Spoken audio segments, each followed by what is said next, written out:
It's Hack, yeah.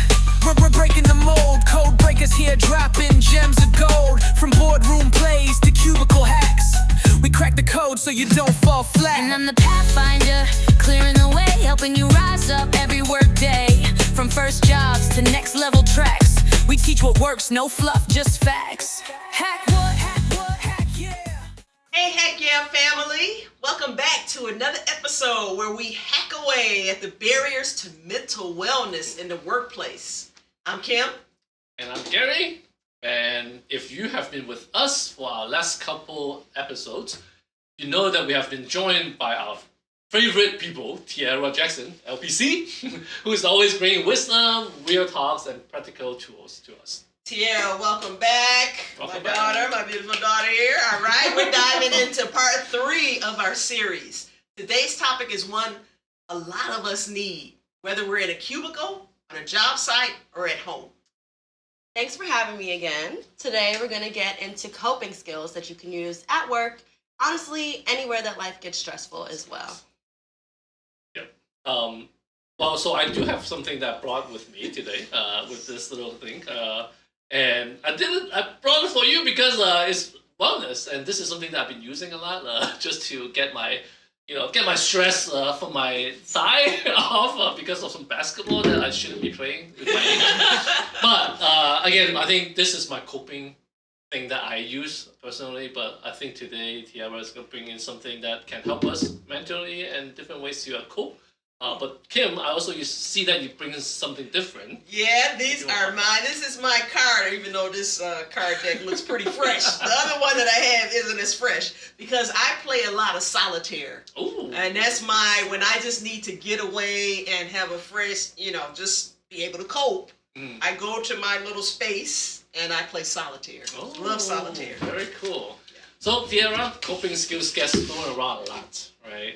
Why are they such a game changer in the workplace? So work stress isn't just work stress. It really spills over into our mood, our sleep, our relationships, really every aspect of our lives. If we don't have quick, healthy ways to reset, we'll start carrying the tension and the stress everywhere that we go. Coping skills are like little mental health reset buttons that you can hit throughout your day. I like that. So not just for the big meltdown moments. Exactly. So they're most powerful when you use them proactively before you get to a level 10 on the meltdown scale. It's like that little reset button on the Nintendos. I do that all the time. Right. But let's start with something I don't think enough people know about. Progressive muscle relaxation. Yes. That's a mouthful of... It is. So progressive muscle relaxation is where you go through each muscle group of your body. You'll tense it for a few seconds, then release it for a few seconds. Yeah, similar to that, but without the mechanics of it. Typically, you might go from the top down, but you could go bottom up. Really depends on your preference. Original progressive muscle relaxation's full body. You do it in a quiet place. You might close your eyes. It really reminds us that we're in control of the tensing and relaxing of our bodies. Sounds simple, but it's amazing for releasing your built-up tension. Deep breathing should also be... 3 to 5 minutes. Okay, so what was that? Is something wrong? We're live. So you can deep breathe while you do progressive muscle relaxation, or you could do them separately. So you could just deep breathe without doing the tensing and the relaxing of your muscles. Each of them is a coping skill in and of itself. Okay. All right, so walk us through how someone could do that at their desk without looking like they're auditioning for a workout video. Absolutely. So a quick desk-friendly version, you would sit comfortably in your chair with your feet on the floor. Start really relaxed, relaxing all of your muscles. Maybe start with just your hands, making a tight fist, holding that for about 5 seconds, and then releasing slowly. Really noticing the difference between tension and relaxation in your body. Are we closing our eyes? You can close your eyes if you're comfortable, in a place where you're comfortable Close my enough to eyes. do that. Okay. Then you might move up to your shoulders. You'll shrug them up towards your ears, holding them tightly for about 5 seconds again, and then releasing slowly. Maybe a deep breath as you release. Then going into your jaw, clenching it tightly. Sometimes we hold tension here. Holding that, and then slowly releasing it.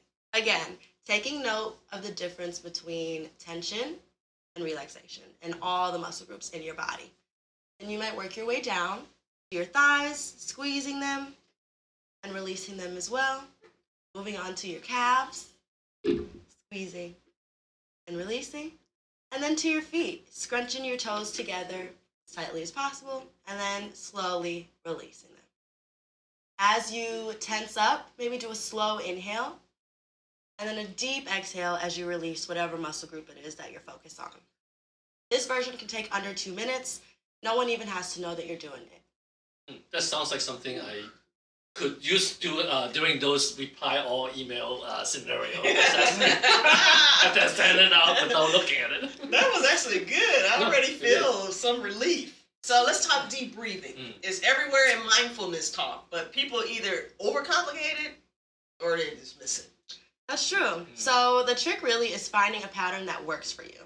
One of my favorite deep breathing patterns is the 4-4-6 method. So you might inhale through your nose for 4 seconds, 4, holding it for 4, and then exhaling slowly through your mouth for 6 seconds. This slows your heart rate, it lowers your stress hormones, and really helps your brain shift from fight or flight mode to rest and digest mode. Yeah, and you can do it without anyone knowing too, right? No big drama yoga pose in the middle of that break room. Exactly. So you just straighten your posture a little bit, close your eyes if you can, if you're comfortable, or even just soften your gaze and focus on the count and your breath. Cool thing is, these aren't just for work. You can see, I'm enjoying this. I've used deep breathing before walking into a tough conversation at home. That's the beauty of it. So your body doesn't know if your stress is from a client meeting or from sitting in traffic. These skills really work anywhere. They're transferable. I even teach them to teens before exams, to parents in those "my kid just said what" moments. So basically, once you learn them, you have got a portable stress relief machine with you. You don't bring this like gigantic heavy thing. Yeah, this is good. That darn George been working me all crazy this past week, so I'm going to use a lot of these stress relief. Tiara, give our listeners a simple challenge they can start today. Okay, here it is. So twice today, pause for 2 minutes. You can use either the progressive muscle relaxation that we talked about or deep breathing. You can set a reminder on your phone if you need to, and just see how you feel at the end of the day. Yeah, 2 minutes. Even I can't make an excuse for that. But I do have to say that this method I did try before after I was looking at scripts, and it is crazy awesome. Especially, I do think that if you have to walk into a presentation, if you do that first, you can take away some nerves. Yeah, well, I have advice about what we just talked about, especially the deep breathing. The more you do it, the more of a habit it becomes. I say this all the time to my clients. I don't think people believe me, but when you set the alarm, you practice your deep breathing every day, then you start to do it subconsciously, and you don't have to make it intentional anymore. And then gradually you start to see all the benefits of the stress relief and, you know, releasing the tension without making it intentional and having to set your alarm to do your deep breathing. So it becomes a habit. So kind of like put it on the schedule, kind of like, hey, just practice every single like 3 hours, 4 hours. Exactly. I tell people try to make it a part of either like your morning or nighttime routine. Work it into your day. Again, we talked about it being proactive as opposed to reactive. So the more you just do it, you start to do it without having to think about it. And that is, you know, when it just becomes a part of your day and you start to see your stress lessen gradually without even thinking about it. Yeah. All right, so thanks again for sharing practical tools we can all start using right away. Right, Hacksters? We can all start using this in those stressful moments. Thanks again for having me. I always love joining you too. Awesome. And a special shout out to Dominic and Aiden for helping us behind the scenes for every episode to make this to become live episodes. We couldn't do it without you guys. That's right, guys. Thanks so much. And Hack Your Family, if you found today's tips helpful, don't just keep them to yourself. Hit that subscribe button so you never miss an episode. Yep, and join our community over at HackYeA.com. That's where you can share your questions, your struggles, and the hacks you want us to explore in future episodes. And of course, anything that related to wellness, let us know too. We can tell Tiara to bring it up next time. Yep, absolutely. Please do that. And Tiara, any parting comments? for the hacksters out there? I mean, you shared quite a few, but just want to give you an opportunity. I mean, just continue to use those wellness coping skills that we talked about. I do think you'll start to see a difference. Like I said, people don't believe me when I say it, but it does become a habit and something that you start to do unconsciously, which can benefit all of us. So. All right, so we'd also love to hear from you. Which coping skill are you going to try today? Right? She mentioned a few. Drop us a note on the site or on our socials, and your story might even make it into a future episode. Yep. And to our Hackster, take those 2 minutes that you cannot put in your excuse box today. Hack your stress, and as always, Hack yeah! It's Hack Yeah! We're breaking the mold. Code breakers here, dropping gems of gold. From boardroom plays to cubicle hacks, we crack the code so you don't fall flat. And I'm the pathfinder, clearing the way, helping you rise up every work day. From first jobs to next level tracks, we teach what works, no fluff, just facts.